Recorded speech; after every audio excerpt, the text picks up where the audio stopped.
নমস্কার বন্ধুরা, হিন্দু ধর্মের সবথেকে বড় ধর্মীয় মহা অনুষ্ঠান হচ্ছে কুম্ভ মেলা, যেটা ১৪৪ বছর পরে প্রয়াগরাজে গঙ্গা, যমুনা এবং সরস্বতী নদীর যে মিলনস্থল সেইখানে অনুষ্ঠিত হচ্ছে। এই কুম্ভ মেলায় পৃথিবীর বিভিন্ন প্রান্ত থেকে কোটি কোটি মানুষ কিন্তু সমাবেত হয়েছে। পৌরাণিক মতে যেটা জানা যায়, সমুদ্র মন্থনের সময় যে অমৃত ভাণ্ড উঠেছিল, সেই অমৃতের কয়েক ফোঁটা আমাদের ভারতবর্ষের নাসিক, হরিদ্বার, উজ্জয়িনী এবং প্রয়াগরাজ এসে পড়েছিল। সেই সমস্ত জায়গাগুলোতেই কিন্তু এই মহাকুম্ভ মেলার আয়োজন করা হয়। এবছর ১৪৪ বছর পরে যেটা হচ্ছে সেটা হচ্ছে মহাকুম্ভ মেলা। এই সময়ে চাঁদ, সূর্য, বুধ এবং বৃহস্পতি একটা সরলরেখায় থাকে এবং এই মহাকুম্ভের যে স্নান সেটা কিন্তু খুবই পবিত্র হিসাবে ধরা হয়। চলুন দেখে নেওয়া যাক এই শাহী স্নানের সময়সূচি।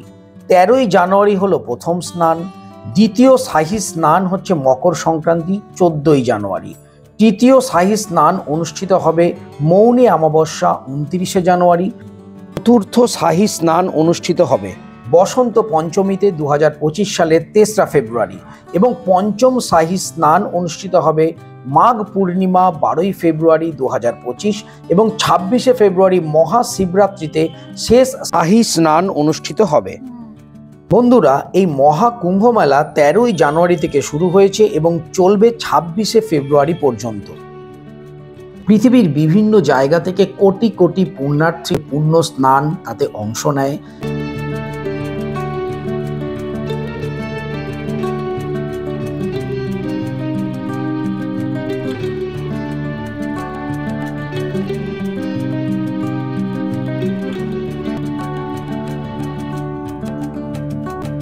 এবং এই উপলক্ষে আশেপাশের দেওয়ালগুলোও কিন্তু রঙে সাজানো হয়েছে।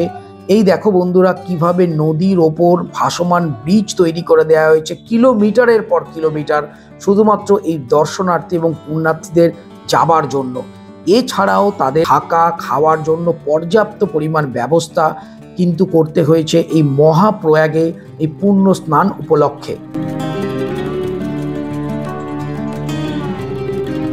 এছাড়াও ভিআইপি টেন্ট রয়েছে বিভিন্ন ভিআইপিদের জন্য। ট্যুর অ্যান্ড ট্রাভেলস কোম্পানি তারা ওখানে বিভিন্ন ভালো ভালো টেন্ট দিয়েছে, তোমরা দেখতে পাচ্ছ। এছাড়াও সাধারণ পুণ্যার্থীদের জন্যও কিন্তু প্রচুর টেন্ট এবং তাঁবুর ব্যবস্থা করা হয়েছে। আমাদের দেশের ৪টি জায়গায় মূলত এই মহাকুম্ভ ও স্নায়ী স্নান হয়। হরিদ্বারে গঙ্গার ঘাটে, উজ্জয়িনীতে শিপ্রা নদীর ঘাট, নাসিকে গোদাবরী ঘাটে ও প্রয়াগরাজে গঙ্গা, যমুনা ও সরস্বতীর সঙ্গমস্থলে।